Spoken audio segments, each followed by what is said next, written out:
একটি শিশু, হাতে পুরনো জুতা পালিশের বাক্স, মাথায় গুচ্ছ গুচ্ছ স্বপ্ন। তাকে দেখে হয়তো আপনি বলবেন, এ ছেলেটা বড়জোর সারাদিনে কয়টা জুতা পালিশ করবে। কিন্তু আপনি জানেন না, সেই ছেলেটি একদিন শিক্ষার মশাল হাতে পৃথিবীকে আলোকিত করবে। চলুন শুনি সেই গল্প, যা শুধু গল্প নয়, জীবনের প্রতিচ্ছবি। রাফির সকাল শুরু হয় খালি পেটে, হাতে পুলিশ বাক্স আর মনের কোণে অনাহারে থাকা মা বোনের মুখ। জীবন তার কাছে কোনো ছুটির দিন চেনে না। রাস্তায় বসে জুতা পলিশ করতে করতেই স্বপ্ন দেখে রাফি, একদিন সে ব্ল্যাকবোর্ডের সামনে দাঁড়িয়ে বলবে, এই চ্যাপ্টারটা বুঝেছ তো? এক ভদ্রলোক জুতা পলিশ করাতে এসে জিজ্ঞেস করেন, তুমি বড় হয়ে কি হতে চাও? রাফি উত্তর দেয়, শিক্ষক। কোনোদিন কেউ এমন করে তাকে কিছু জিজ্ঞেস করেনি। তার চোখে জল, কণ্ঠে স্বপ্ন, আমি শুধু পড়তে চাই, খুব জানতে চাই।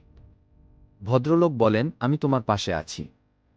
রাফির জীবনে সেই প্রথম কেউ তাকে ভরসা দিল। নতুন পোশাক, নতুন খাতা। রাফি দাঁড়িয়ে স্কুলের গেটের সামনে। বুকে ধুকপুকানি, সেই প্রথম শ্রেণীকক্ষে বসা। পড়ালেখা সহজ ছিল না। ইংরেজির অক্ষরগুলো যেন কাটা হয়ে বিধে। কিন্তু রাফি জানে, পাল্টাতে হলে যুদ্ধ করতেই হবে। পরীক্ষায় পাস করে যখন শিক্ষক বললেন, তুমি পারবে রাফি, সে নিজেকে প্রথমবারের মতো মানুষ মনে করল।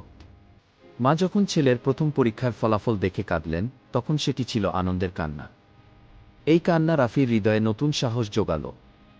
দিনে জুতা পলিশ, রাতে পড়াশোনা, জীবন দুই দিক থেকেই চাপ দেয়, কিন্তু রাফি জানে তার গন্তব্য অন্য কোথাও।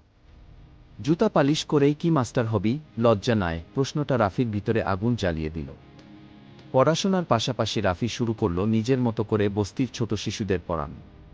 প্রতিযোগিতায় অংশ নিতে গিয়ে প্রথম শহরের বড় স্কুলে পা রাখল রাফি। বুক কাঁপছিল, কিন্তু মুখে সাহস। তার বক্তব্য শুনে সবাই স্তব্ধ। সে বলেছিল, আমি একটা স্বপ্নকে আঁকড়ে ধরে বড় হচ্ছি। পরদিন শহরের পত্রিকায় রাফির ছবি, জুতা পালিশওয়ালা আজ শিক্ষার যোদ্ধা। সে বলে, আমার মতো আরও শত রাফি গড়ে তুলতে চাই। এভাবেই সে বপন করল আশার বীজ। রাফি পেল শিক্ষাবৃত্তি, একটি এনজিও তাকে দেশের সেরা কলেজে ভর্তি করিয়ে দেয়। নতুন শহর, নতুন জীবন, কিন্তু রাফি ভুলে যায়নি তার শিখ। তার ব্যাগে এখনও সেই পুরনো পালিশ বাক্স। রাফি পড়াশোনায় এতটাই মন দেয় যে শিক্ষকরা বলেন, এই ছেলেটা একদিন নাম করবে। একদিন পুরনো শহরে ফিরে সে হাঁটে সেই রাস্তায়, যেখানে একদিন জুতা পালিশ করত।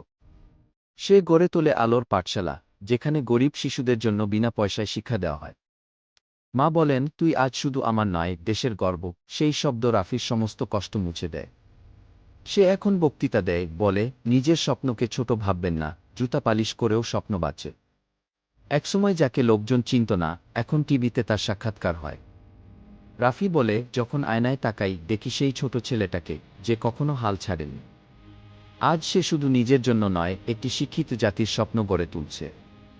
এই গল্পটি কোনো রূপকথা নয়, এটি আমাদের চারপাশে ঘটে যাওয়া এক বাস্তব অনুপ্রেরণা। আপনিও পারবেন, শুধু হাল ছাড়বেন না। আপনিও যদি এমন গল্প ভালোবাসেন, অনুপ্রেরণায় বিশ্বাস করেন, তাহলে আমাদের চ্যানেলটি সাবস্ক্রাইব করুন। নতুন গল্পের আলোয় নিজেকে জাগিয়ে তুলুন আজই।